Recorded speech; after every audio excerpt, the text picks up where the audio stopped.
For 35 years she couldn't go into the barn. Her husband forbade it. But after his funeral, she broke her promise. What she saw inside made her fall to her knees. Subscribe and write where you're watching this video from. The old house stood like a stubborn memory on the edge of the prairie, where the winds of Nebraska swept the fields bare and the sky stretched endlessly in all directions. It wasn't much to look at: a modest, single-story home with peeling white paint, a creaky porch, and a crooked mailbox that had long since lost its battle with gravity. But to Lynette Brooks, it had been a beginning, a quieter life, a chance to build something real with a man who promised her more than words ever could. She had come from Atlanta years ago, trading rush hour traffic, spreadsheets, and small apartments for soil and silence. The transition had been jarring at first. The vastness of the landscape made her feel small, and the quiet pressed in on her like something physical. But over time, she came to see the house as a place where roots could grow, even if nothing else had. And at the heart of that stillness stood Jonathan. Jonathan Brooks was a man of few words. Tall, square-shouldered, with hands that looked permanently stained by grease and oil, he spent his days fixing engines at the Sinclair station 15 miles out. He wasn't affectionate in the way Lynette had once imagined love might look. There were no long speeches, no dramatic gestures. But he was steady, solid. The kind of man who remembered to check the tires before a road trip, who never raised his voice, who looked you in the eye when he said he'd be home by 7, and then was. Their relationship had unfolded slowly, with the kind of patience neither had known they were capable of. There were no whirlwind romances or candlelit surprises, only routines: morning coffee on the porch, shared glances over the dinner table, her hand on his shoulder when his back acted up. A life built on small things. But there was one part of that life that remained firmly out of reach. Behind the house, past the overgrown garden beds and rusted water barrel, stood an old barn. It wasn't large, just a weather-worn structure with warped wooden boards and a roof that sagged on one side. The padlock on the front door was newer than the barn itself, a shiny brass thing that always caught the sun. Lynette had never seen the key. She remembered the first time she asked about it. They had just moved in. She was still getting used to the creaks in the floorboards and the way the wind moaned through the window panes at night. She had pointed toward the barn with a curious smile, already imagining how they might fix it up, maybe turn it into a studio or a guest space. But Jonathan's response had stopped her. "I'd rather you didn't go in there," he'd said without looking at her. "It's not safe. A lot of old equipment, nails, broken tools." She'd laughed, thinking he was teasing her, but when she looked at him again, she saw that he wasn't. His face was neutral, but his tone left no room for argument. That was the first time she heard the door close between them. Not a real door, not one you could see or touch, but one that existed nonetheless. At first, she didn't think much of it. Men liked their space, she told herself, and if he needed a place to tinker or to be alone, she could understand. Everyone had secrets, little corners of themselves they didn't share. But as the years passed, the barn became more than just a forbidden space. It became a question that lived in the back of her mind, always unanswered. She noticed things, little things. The way he would sometimes disappear late at night, slipping out the back door with a flashlight and returning 15-20 minutes later. He never explained, and she never asked. Not at first. Then there were the packages, oddly shaped boxes delivered once or twice a year, always addressed to him, always tucked under his arm and taken straight to the barn. She never saw their contents. When she mentioned it, he'd shrug. Just tools, he'd say, or stuff for work. And that would be the end of it. One afternoon, about 6 years into their marriage, she walked around the side of the barn and tried to peer through the window. The glass was cloudy with age and dust, but she pressed her face to it anyway, shading her eyes with one hand. She could make out vague shapes, shelves maybe, or a workbench, but nothing definitive. The darkness inside was absolute, like the place didn't want to be seen. After that, she stopped trying. She told herself that she was being silly, that she trusted him, and she did most days, but the barn stayed with her, like a word on the tip of her tongue she could never quite remember. They kept to their routine. She worked part-time at the town library. He kept his job at the station. On Sundays, they went to church, then stopped for pie at the diner. No one looking in would have guessed that a locked door could create so much silence between two people who loved each other. Still, the door remained locked, and over time, her curiosity turned into something else. Not suspicion. She didn't think he was hiding something awful. Not another woman.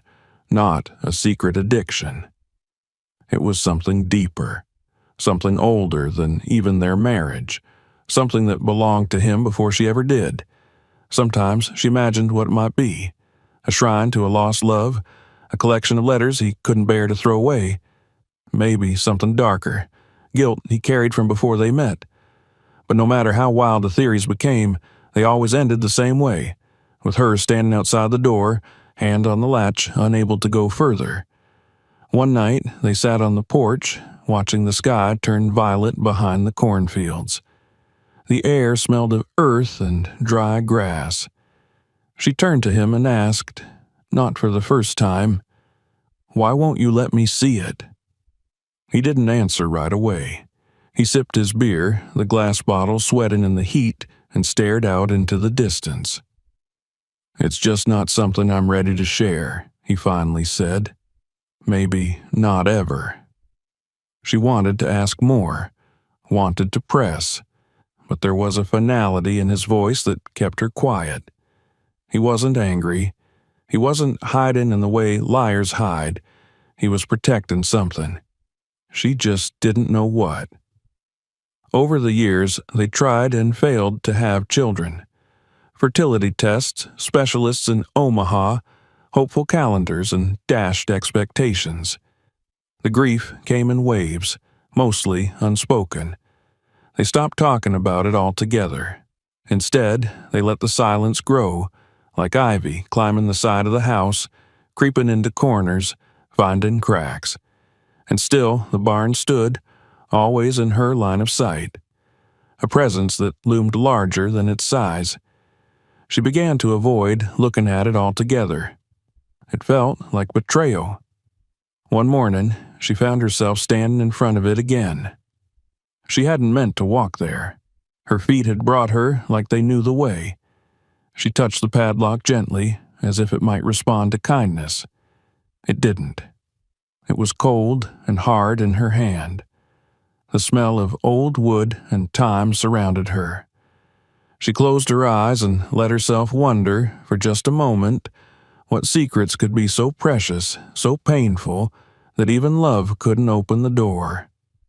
That night, as they sat down to dinner, she noticed something different in Jonathan's face. He looked tired in a way she hadn't seen before, not the tiredness of work or weather, but something deeper, something that came from inside. "Are you okay?" she asked. He nodded but didn't speak. She let it go. She always did, but something was changing. The silence was growing heavier. The barn was no longer just a mystery. It had become a wall, and she didn't know how much longer she could live with it. The summer after Lynette turned 36 was hotter than any she remembered. The fields around their home browned earlier than usual. The grass turned brittle underfoot, and the nights brought no relief. The heat sat heavy in the air, clinging to the house like a second skin. It was during this season, with ceiling fans spinning uselessly and cold showers offering only temporary comfort, that she realized something had shifted between them. Not dramatically, not overnight, but with the slow erosion of a shoreline worn by waves. The barn remained locked, ever present in the background like a still photograph hung in her periphery. But now it was more than a curiosity. It had become a symbol, not just of his secrecy, but of something missing between them, something unspoken. And the deeper truth, the one she hadn't yet said aloud even to herself, was that the barn wasn't the only closed door in their lives. They had been trying to conceive for nearly 7 years. It had begun without fanfare, without charts or thermometers, just a hopeful shrug and the idea that what would happen would happen. But it didn't. First came the waiting, then the wondering. A year passed, and she brought it up casually, half joking. Another year, and they were scheduling appointments, sitting in clinics with waiting rooms painted in pastels, surrounded by couples who looked just as uncertain, just as fragile. Lynette remembered the words from the specialist in Omaha. Unexplained infertility, they had said, as though that were any kind of answer. Nothing was technically wrong with either of them, yet month after month ended the same way, with absence. No plus signs, no second lines, no late-night celebrations or whispered news, just silence. She bore it quietly at first, convincing herself that their time would come. But as the years trickled by, she began to feel defective, as though her body were betraying some ancient promise it was supposed to fulfill. She kept a small box of baby clothes in the closet, things she'd bought early on when hope had still felt solid. A pair of soft socks, a onesie with cartoon bears, a pacifier in mint packaging. Every few months she would take them out, run her fingers over the fabric, then put them back as though nothing had happened. Jonathan rarely spoke about it. He never blamed her, never expressed disappointment, but his silence was a weight. Whenever she brought up another test, another procedure, another possibility, he would nod without commitment, like someone responding to a story they'd already heard too many times. He went to the appointments, he filled out the forms, but emotionally he remained just out of reach, like the barn itself. She longed for more than just agreement. She wanted to hear him say it mattered to him, that he felt it too, but he only gave her his quiet presence, and while that had once comforted her, it now began to feel like absence disguised as support. She tried to keep herself busy. The library job gave her structure, but there were long, slow afternoons where she shelved books mechanically, her mind drifting to parallel lives, versions of herself with a stroller, with a diaper bag slung over her shoulder, with laughter echoing through the house. The dreams clung to her like cobwebs she couldn't shake off. Jonathan, for his part, grew more withdrawn, though not unkind. He still brought her coffee in the mornings, still fixed things without being asked, but he stopped lingering at the table after dinner. He would disappear into the backyard, into the barn, and stay there until well after dark. When she asked what he was doing, he gave the same answers as always. Just cleaning up, just organizing. No emotion, no elaboration. Once, in a moment of raw honesty, she pressed her palm against the barn door, feeling its warmth under the afternoon sun. She imagined what was behind it, not with the fanciful wonder of earlier years, but with a kind of dread. Maybe he had built something there. Maybe he had created a space where the child they never had could exist, if only in his imagination. She pushed the thought away. It felt too painful, too intimate, like trespassing into grief. They no longer spoke about children. The silence between them had changed. It wasn't the peaceful quiet they once shared on porch swings or long drives. It was filled with things unsaid, things avoided. It had edges now.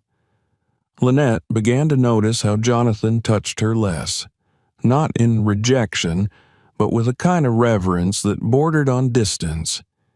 He kissed her forehead like one might close a book they no longer had the heart to read. There were moments when she wanted to scream, to shout at the sky, to shatter something just to see it break. But those moments passed, and she returned to the rhythm of their days. The house still needed cleaning. The groceries still needed buying. The grass still grew. Life, despite everything, went on. On their 12th anniversary, Jonathan brought home a cake from the diner. He didn't bake, never had, but she appreciated the gesture. They ate it in the kitchen, forks scraping against the paper plate, and for a few minutes it felt almost like it used to. She looked at him and tried to read his face. He looked tired, not physically, but in a way that went deeper, like someone who carried something heavy that had become part of his posture. Later that night, as they lay in bed with the windows open to let in the breeze, she turned to him and asked quietly, "Do you ever wonder what it would have been like?" He didn't pretend not to understand. He stared at the ceiling for a long time before answering. "Every day," he said, and that was all. The next morning, she watched him from the kitchen window as he made his way across the yard, coffee mug in hand, his steps slower than they used to be. He paused by the barn, reached into his pocket, and unlocked the door. He disappeared inside, and the door swung shut behind him with its familiar groan. She stood there, unmoving, the mug cooling in her hands, thinking about all the things they'd built together, and all the things they hadn't. That evening, she tried to talk to him. Not about the barn, not directly, but about the distance between them, about how it felt to live in a house with a ghost of a child they'd never had. She chose her words carefully, trying not to sound accusatory, trying not to let the hurt take over. He listened. He always did, but his answers were short, measured. "I'm sorry," he said. "I wish I had more to give." It wasn't the response she wanted. It wasn't anger or even dismissal. It was resignation, a quiet surrender to the life they'd ended up with. After he went to bed, she wandered out into the backyard. The stars were out, brilliant against the black sky, and the barn stood dark and still under their glow. She walked up to it, placed her hand on the door again. It was cool now, the heat of the day gone. She leaned her forehead against the wood and closed her eyes. She whispered to no one in particular, "What are you keeping in there, Jonathan?" She knew he wasn't hiding anything malicious. He wasn't a man with skeletons in the closet. But he was a man with sorrow, and maybe that was worse. Maybe whatever lived behind that door was a reflection of something he couldn't bear to share, not because he didn't trust her, but because it would hurt too much. She turned away and went back inside. She wouldn't ask again, not yet, but the question had rooted itself deeper than ever, and though she didn't yet realize it, the answer would eventually come. Too late for the asking, but not too late to understand. The first sign was so small, so ordinary, that Lynette almost missed it. Jonathan had always been a strong man, not just in build, but in the way he moved. Deliberate, grounded. He climbed ladders without hesitation, lifted toolboxes with ease, and worked from sunup to sundown with barely a complaint. So when she noticed him rubbing his lower back after standing up from the dinner table, she dismissed it as nothing more than a pulled muscle or a long day at the garage. But it happened again. And again. Soon it wasn't just his back. There were other signs. A loss of appetite. Fatigue that lingered even after a full night's sleep. The color in his face began to dull. His steps lost their confident rhythm, and sometimes when he thought she wasn't looking, he winced at sudden pains that gripped him mid-motion. Lynette asked him to see a doctor, gently at first, then more firmly. Jonathan resisted. He said it was just age, that everyone slowed down eventually, that she was worrying too much. But his shirts began to hang looser on his frame, and dark circles formed beneath his eyes. She couldn't ignore it any longer. One afternoon, she made the appointment herself. When she told him, he didn't argue. That frightened her more than anything. They drove to Lincoln 2 days later. The waiting room at the clinic was sterile and cold despite the cheery artwork on the walls. Lynette filled out the forms while Jonathan sat silently beside her, his hands folded in his lap. When the nurse called his name, he gave her a small nod and followed her down the hall without looking back. She waited alone. An hour passed, then another. Finally, the doctor came out, his expression unreadable. They sat in a small room with beige walls and a ticking clock that seemed too loud. The words came slowly, cautiously. Pancreatic cancer, advanced stage, inoperable. Time seemed to fold in on itself. Lynette heard the words, but they didn't land all at once. It was like standing on a shore and watching a wave rise, impossibly high, knowing it would crash but unable to move. Jonathan didn't speak. He only nodded, his face unmoved, as if he'd already known. The drive home was quiet. Neither of them spoke. The fields passed by in blurs of gold and green, the sky wide and heartless above them. When they reached the house, Jonathan got out of the car and walked inside without waiting for her. She followed, her fingers trembling on the door handle. In the days that followed, he refused further treatment. No chemotherapy, no radiation.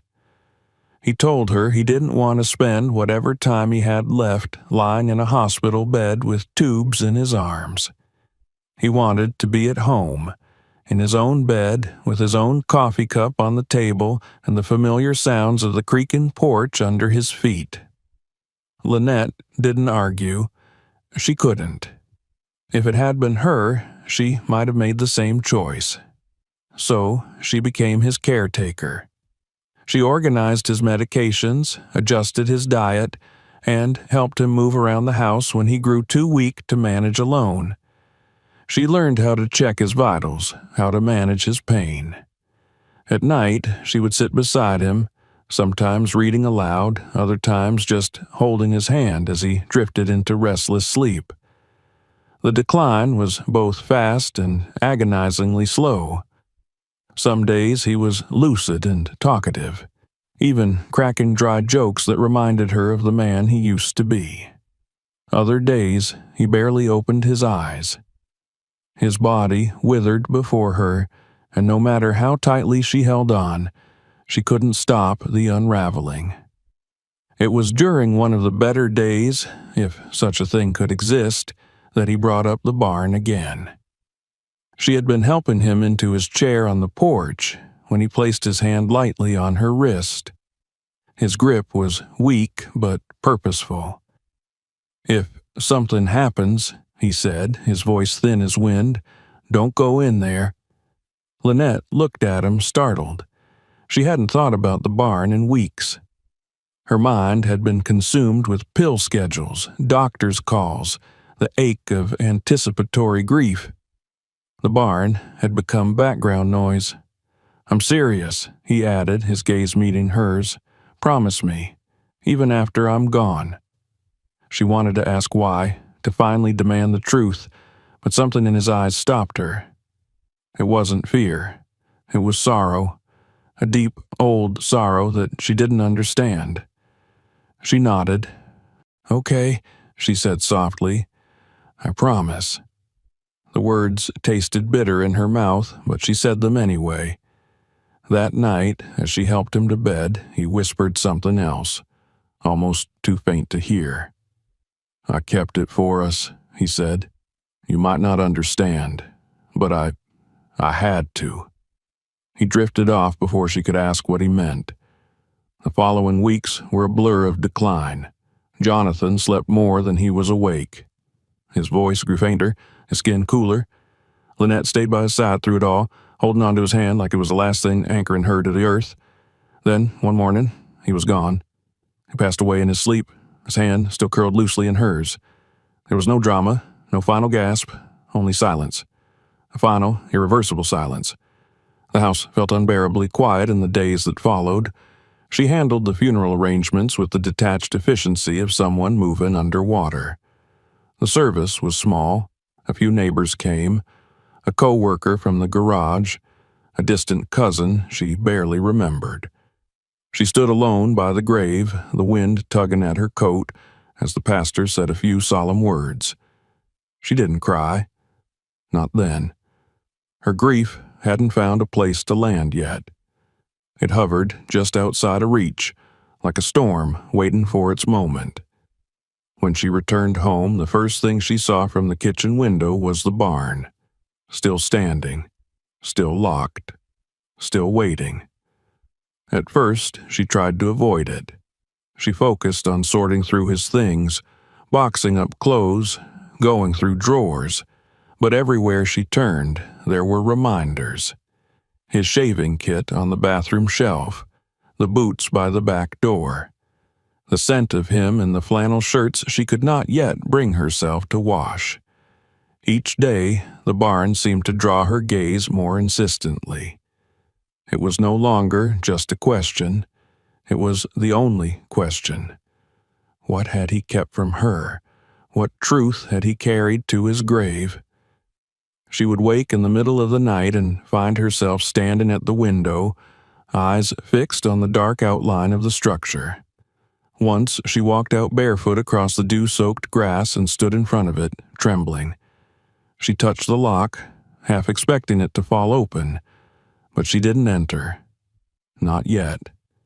She had made a promise, and even in death it held, but the weight of it was becoming unbearable. One morning, she found herself sitting on the porch, staring at the barn as the sun rose behind it, casting long shadows across the yard. She clutched her coffee cup tightly, as if it could keep her from unraveling. She thought about the way Jonathan had looked at her in those final days, not with guilt, but with a kind of desperate tenderness, as though he wanted to shield her from something she wasn't strong enough to bear. But she was strong. She had stood by him through the worst. She had watched the man she loved fade into dust and still managed to wake up the next day. And now, all that remained was a locked door. The promise she had made was beginning to feel less like respect and more like a chain. She whispered his name into the morning light. Then she stood and walked toward the barn. The grass was still wet with morning dew when Lynette stepped off the porch and walked across the backyard. She wore one of Jonathan's old flannel shirts over her nightdress, sleeves rolled clumsily above the wrists. The sun had barely cleared the horizon, and the sky glowed a soft, indifferent gray. Each step she took brought a low, chilled dampness to her ankles, but she barely noticed. Her eyes were locked on the barn. It stood just as it always had, weather-worn, slumped at the corners, as though bowing to the years that had passed. The padlock on the door still hung where it had always been, dulled now from time, flecked with rust. The sight of it sent a small, silent ripple through her chest. She had promised him she wouldn't enter. But what did a promise mean when the person it was made to was no longer here to hold it? The wind whispered through the cornfield behind the house, carrying with it the scent of soil and faint memory. She paused at the door, her fingers grazing the cold metal of the lock. For a moment, she imagined his voice again, gentle but firm. "Don't go in there." Even now, his absence felt less like a void and more like a shadow that lingered in every corner of the property. And standing here, her hand on the thing he'd kept from her all these years, she felt as if he were still watching. Lynette reached into her pocket and pulled out the key. She had found it tucked inside an envelope, unmarked, in the drawer of his nightstand 3 nights after the funeral. She hadn't touched it until now. Holding it had felt like holding a live wire, as if the mere act of possession would rupture something sacred. But this morning was different. The stillness in the house had begun to feel suffocating. The echo of her own footsteps, the absence of his breath in the bedroom, the untouched coffee mug by the sink, it had all begun to press against her chest. She needed air and answers. The key slid into the lock easily, almost too easily, as though it had been waiting for her. With a dull click, the latch gave way. She hesitated, her breath shallow, and then pushed the door open. The scent hit her first. Not rot or mold, but dust and wood and something unexpectedly sweet, like honey and old paper. Light filtered in through the crooked slats in the walls, casting stripes across the floor. For a moment, she stood in the threshold, blinking against the dim interior, trying to make sense of what she was seeing. It wasn't a workshop. There were no oil drums, no rusted tools or car parts like she'd imagined.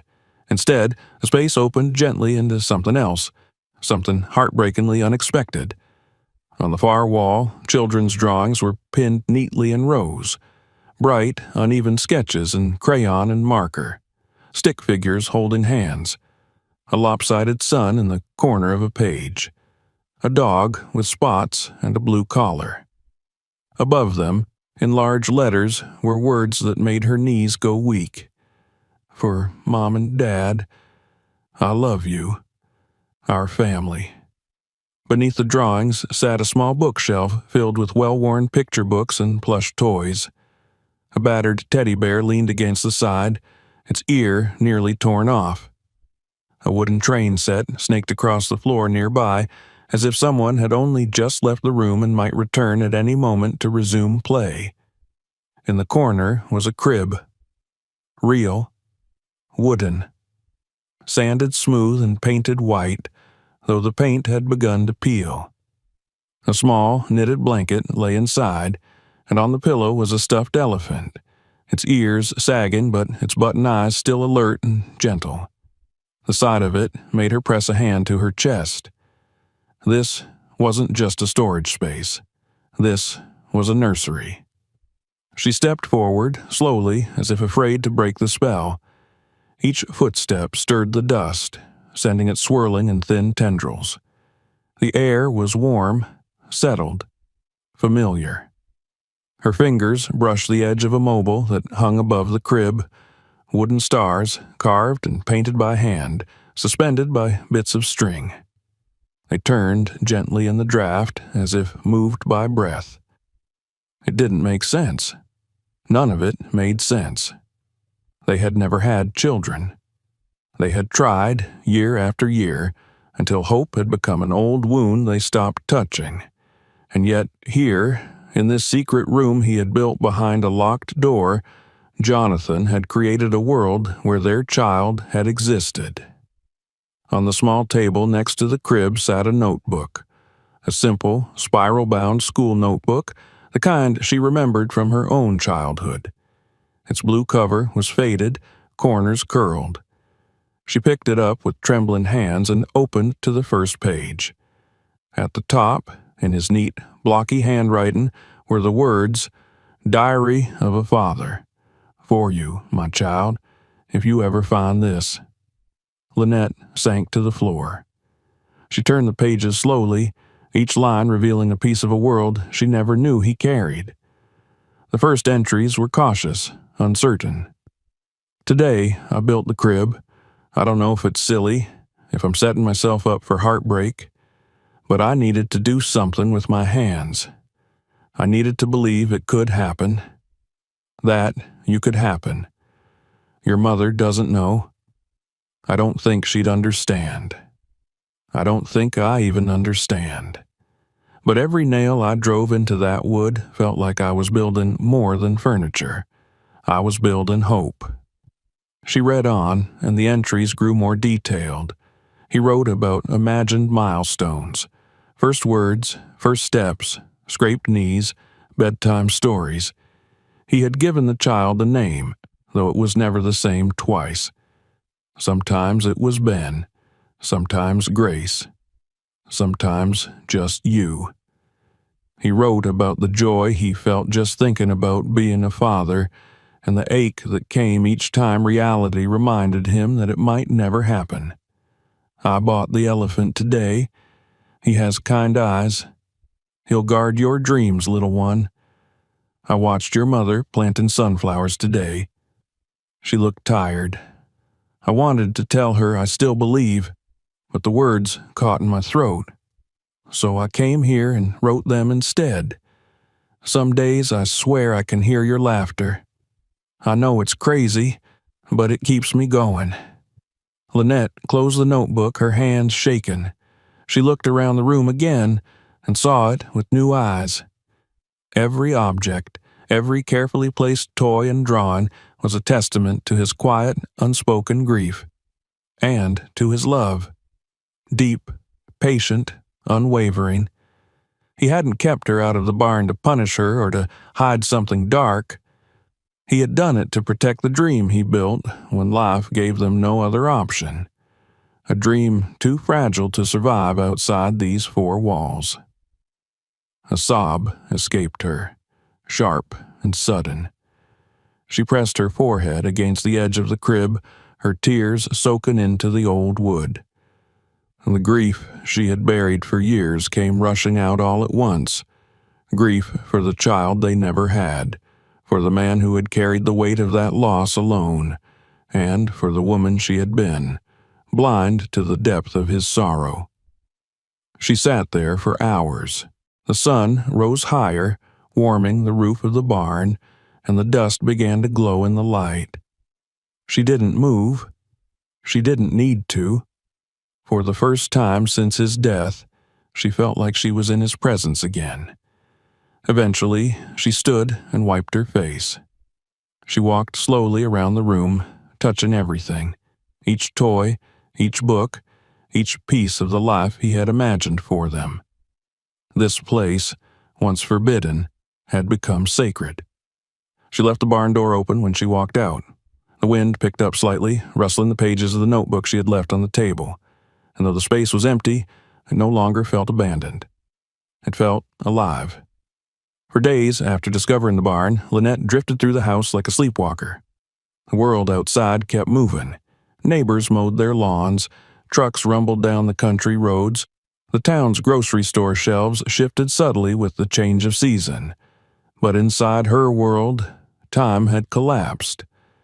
She had found the epicenter of Jonathan's silence, the place where all the words he never said had gathered like rain in a hidden well, and now they echoed in her mind with painful clarity. She returned to the barn each morning, sometimes with coffee, sometimes with trembling hands and an ache in her chest that refused to leave. The more she read of the notebook, the more she began to understand the man she had married, and the depth of his quiet sorrow. His words were not rehearsed or poetic. They were simple, steady, full of longing. Not once did he blame her for the life they couldn't build together. He never even blamed himself. Instead, he used the diary as a way to speak to someone who had never existed, but was loved all the same. She read passages about how he had chosen the crib's design, wanting something sturdy but soft-edged, because he imagined their child would chew on the rails. About the nights he snuck out while she was asleep to work on the drawings he tacked on the walls, pretending they had been done by little hands and not his own. About the bear he rescued from a thrift store bin, the picture books he bought in secret, the quilt he tried to stitch himself before giving up and ordering one online. One page stood out more than any other.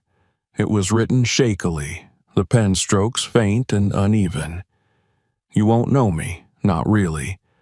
But I knew you, every inch of you, even though I never saw your face. I knew your laugh. I heard it in the wind. I knew the feel of your hand, because sometimes I imagined you gripping my finger as I carried you across the yard. I knew the weight of you asleep against my chest, even though that weight was made only of memory and air. You were mine, even if just in here. And I'm sorry, so sorry that I couldn't make you real. There was no signature, just the date, scribbled almost illegibly, just a few weeks before the cancer had taken him. Lynette closed the notebook with a quiet reverence, as if she were sealing a prayer. Her fingertips lingered on the cover, and for the first time in years, she did not feel alone in her grief.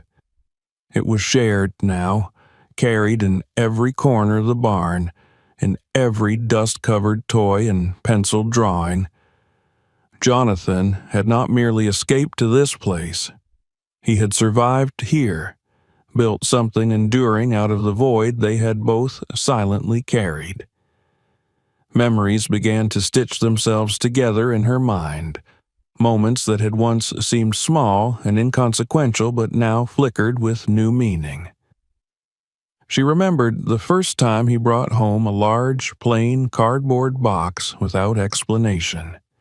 She had asked what it was, and he had smiled a tired smile and said, "Just something for the garage." She remembered how late at night he would lie beside her with his eyes open, unmoving, breathing slowly as if holding back some storm. She remembered how he had watched children in the park, not with envy or bitterness, but with a quiet ache, his eyes soft and unreadable. All along, he had been building a world for the child they could never have. Not to replace that child, not to deny their reality, but to hold on to some piece of it in a way that wouldn't drown him. She had mourned in silence, and so had he, but in completely different languages. Her grief had been inward, pressed beneath the routines of daily life. His had become this room. She returned to the barn every afternoon, sometimes just to sit. There were no ghosts there, no whispers in the corners, only the steady hum of wind through the boards and the scent of pine and paper and time. She dusted the bookshelf, rearranged the stuffed animals, straightened the mobile when it tilted. She treated the space not as a museum of pain, but as a living memory, of hope, of love, of Jonathan's unspoken dream. One afternoon, as she was sweeping the floor, she found a second notebook tucked behind the crib, thinner than the first. It contained only a few entries, but they cut deeper than the rest. In them, Jonathan had begun writing to her. "I don't know if you'll ever find this, or if you'll understand, but I've always loved you more than I could say. I didn't tell you about this place because I wanted to spare you. I didn't want to see that look in your eyes, the one you wear when you think you failed. You didn't. None of this was your fault. I built this room for me, for us, for what could have been. If you're reading this, then I'm gone, and I'm sorry for the things I didn't say." Lynette read the entry slowly, tears streaking silently down her cheeks, blurring the words until they swam in waves of ink. She held the notebook against her chest, her heart aching with a strange, unexpected blend of sorrow and peace. He had loved her, not just in the way he'd shown, with acts and steadiness, but in ways he had buried so deeply that only now, in his absence, had they been unearthed. She began bringing pieces of her own memory into the space. From the attic, she retrieved a dusty box of items from her childhood. A faded doll, a plastic ring from a cereal box, a photo of her father holding her up to touch the branches of a tree. She placed them gently among Jonathan's objects side by side. It was no longer just his dream. It was becoming something shared. The neighbors began to notice a change. Mrs. Fenton, who lived 3 houses down, waved with a brighter smile when Lynette passed by. The librarian at the town branch asked if she was interested in helping with the new children's story hour. Even the cashier at the grocery store commented that she looked more herself again. It wasn't joy that they saw, not exactly. It was presence. Lynette had returned from wherever grief had taken her. Not whole, not yet, but mending. Each evening, she returned to the barn to write. She picked up where Jonathan had left off, using the same notebooks, the same careful handwriting. She wrote to the child they never had, told stories about the life they might have lived, described the days as they were now, quiet, healing, full of gentle echoes. Sometimes she imagined Jonathan reading over her shoulder, nodding in that calm way of his, as if to say, "Yes, that's right, keep going." It was in that same spirit that she began to consider the world outside their home again, not with dread, but with a quiet yearning. The idea came slowly, forming like condensation on a window pane. Maybe there were other children out there, not hers by blood, but in need of what Jonathan had tried to give, not to fill the space left behind, but to honor the dream that had once lived in secret. She began researching local foster programs, looking into volunteer opportunities at group homes. She wasn't ready to make a decision, not yet, but she was ready to think about it, and that was a start. The barn, once a place of solitude and secrecy, had become a sanctuary. She hung soft curtains over the windows, let more light in. She replaced the flickering bulb with a warmer lamp. She began reading aloud from the picture books on the shelf, not because anyone was there to listen, but because it felt right. Because sound, gentle, loving sound, belonged in that space now. Jonathan had not been a father in the traditional sense, but he had loved as one, had hoped as one, had grieved as one. And in those pages, in those hand-carved stars and scribbled drawings, he had become one. That was the truth Lynette carried with her now, not the tragedy of what they had lost, but the quiet triumph of the love they had managed to keep alive, even when life had said no. She stepped out of the barn one evening, the air cool against her skin, the last golden light stretching long across the field. Behind her, the wind rustled the mobile gently. Ahead, the world waited. The days grew longer as spring gave way to summer. Sunlight lingered past dinner, casting warm amber hues over the fields and filtering through the gauzy curtains Lynette had hung in the barn's windows. The house remained quiet, but the quiet no longer felt heavy. It was no longer an absence, no longer the echo of something lost. Instead, it had softened into something calm, something reverent, like the hush inside a chapel, or the hush that follows laughter when the heart is full and still. Each morning began the same way now. Lynette would rise before the heat settled in, make her coffee, and walk barefoot across the grass to the barn. Sometimes she brought a fresh notebook, sometimes the old one still bearing Jonathan's handwriting, its cover soft from the touch of her fingers. She would sit in the rocker she had placed near the crib, an old wooden chair she had pulled from storage and sanded down, its creak now a familiar rhythm, and she would write. She wrote to Jonathan, to the child that never was, to herself. She wrote of memories and dreams, of new thoughts and quiet revelations. Some days her entries were long and winding, other days just a single line: "I miss you. I'm okay. I see you in the wind." She no longer cried when she entered the barn. The grief, still present, had woven itself into her daily rituals, a constant undercurrent that no longer overwhelmed her. The space had transformed, not only in appearance but in meaning. It had become a sanctuary, not just of what had been lost, but of what still could be. The community, once a blur outside her window, began to pull her back into itself. It started small. At the farmer's market, a mother with 2 toddlers asked if Lynette could help hold her baby while she wrangled a cart of produce. Lynette said yes, almost without thinking, and as the small weight settled in her arms, she felt the stir of something quiet and powerful beneath her ribs, not pain, but readiness. At the library, the director asked if she would be willing to host a children's story hour during the summer. The last volunteer had moved away, and the program needed someone warm, someone steady. Lynette hesitated for only a moment before agreeing. She spent hours preparing, selecting books that had once filled Jonathan's makeshift nursery, books he had lovingly chosen in the hope of a bedtime that would never come. The first session was nerve-wracking. Her voice trembled slightly as she read, but the children listened with wide eyes and open faces.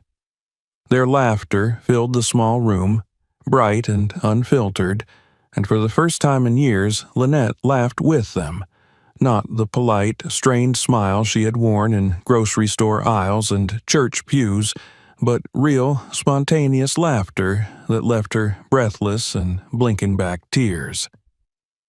She began volunteering at the local foster agency on weekends. It started with organizing donations and cleaning the playrooms, but before long she was sitting with children during visitation hours, reading to them, helping with homework. Some of them were quiet and guarded, others wild and unfiltered. All of them were hungry for something: attention, safety, understanding.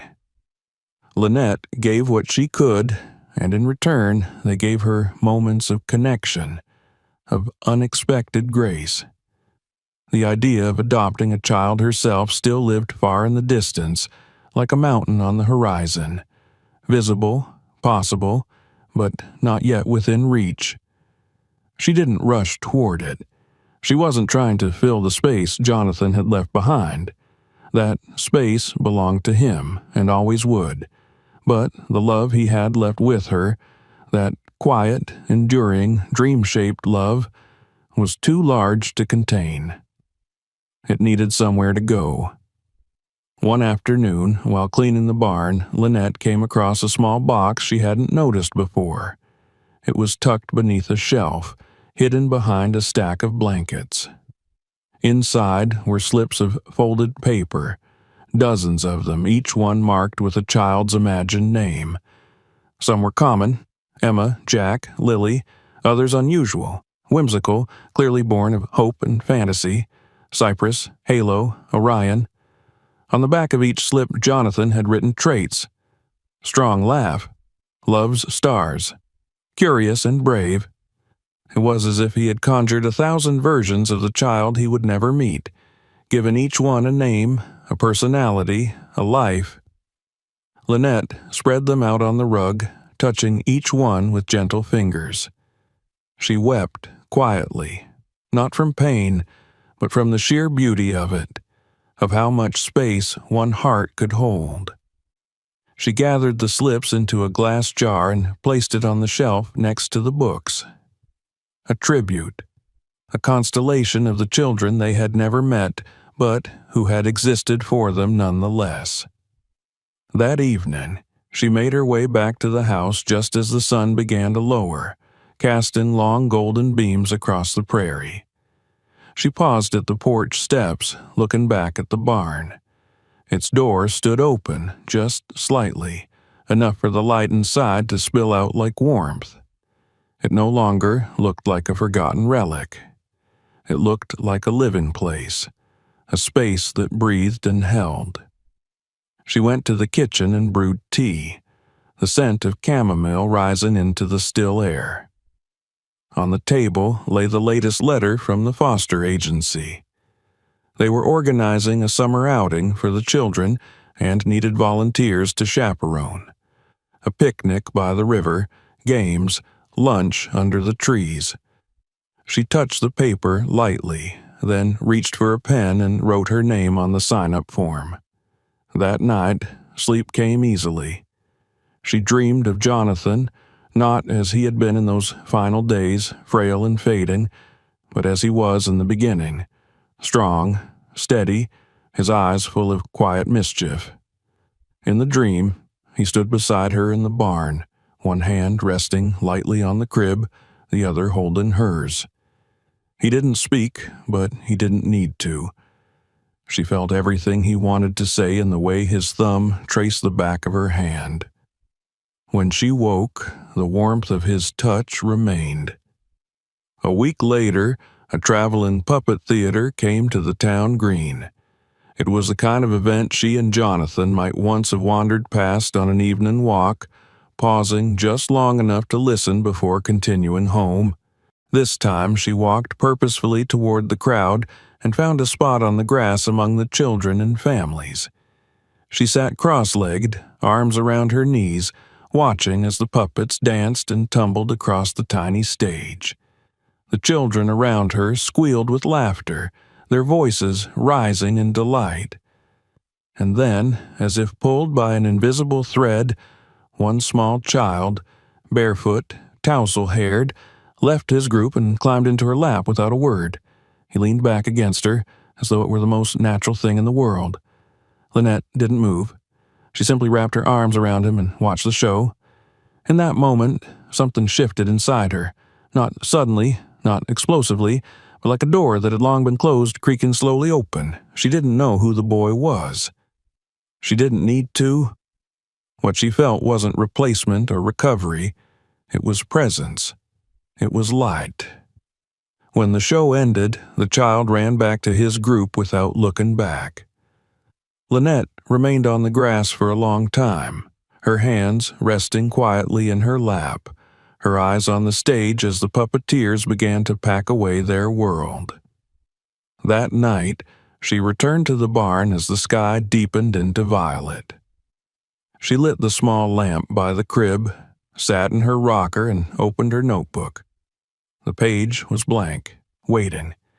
She pressed her pen to the paper and began to write. You never lived in this house, not in the way we dreamed, but you lived in him, and now you live in me. You were loved. You are loved. That makes you real. She paused, letting the ink settle, then continued. We are still here, and the world is still full of light. The barn held its silence. The stars blinked into the sky one by one, and the night wrapped gently around her like a promise kept. If this story touched you, don't forget to subscribe to the channel so you won't miss the next one. Feel free to share this video with someone who needs a little light today. And if you're ready for more, check out the next story waiting for you right here.